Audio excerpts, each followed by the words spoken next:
Welcome to this week's Q&A. We've got a question from one of our viewers in Hong Kong today, and it relates to his borrowing capacity. So this gentleman had a borrowing capacity done by the bank some almost 12 months ago, so before all of the rate hikes that we saw during 2022, and he's obviously cognizant of the fact that as these cash rate increases by the Reserve Bank have been passed through, banks' borrowing capacities have decreased incrementally, and now wants to know what his borrowing capacity is. So it's something that we've been asked by, I guess, an increasing number of Australian expats living around the world, and the answer actually varies because, and that's what makes it such a great question, because it's not uniform.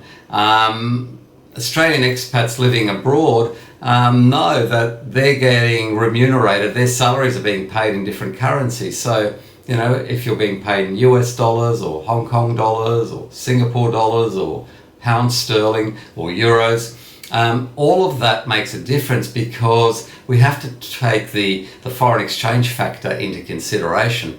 And also, as Aussie expats, we probably all know that over the course of the last year, the Australian dollar has depreciated fairly significantly against a lot of the world's major currencies, but to a differing degree. And that's one of the things that's really important, because if you're being paid in Hong Kong dollars, you're the beneficiary, let's say, of a favourable movement in the exchange rate, which helps you to a fairly significant extent in terms of being able to increase your borrowing capacity with an Australian bank that is looking at your income in Australian dollar terms. So, you know, your income of 400,000, let's say, perhaps US dollars equivalent at the moment, is worth a lot more than it was 12 months ago, maybe up to 10%.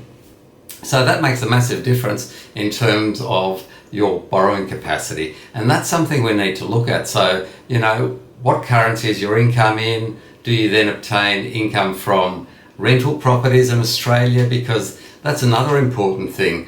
Something we've seen, say, through the fourth quarter in 2022, where quite a few of the lenders, banks, are coming through and reducing the shading on rental income. So it's now currently, generally speaking, only 10%, whereas that was a lot higher in times gone past, you know, 20 or 30%. So again, there are improvements in these things. So whether you own investments that are producing income already in Australian dollars or not, again, will impact the variance in borrowing capacity. So it's a fairly complex picture, and it's not something you can just answer sort of, you know, bang off the cuff like that.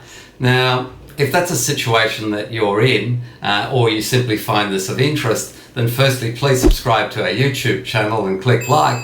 But secondly, if you want some more assistance with that, don't hesitate to reach out. Either email us or call us, and we'll have someone contact you to look at your own personal situation. I'll see you at next week's Q&A. I'm Andrew Unterweger.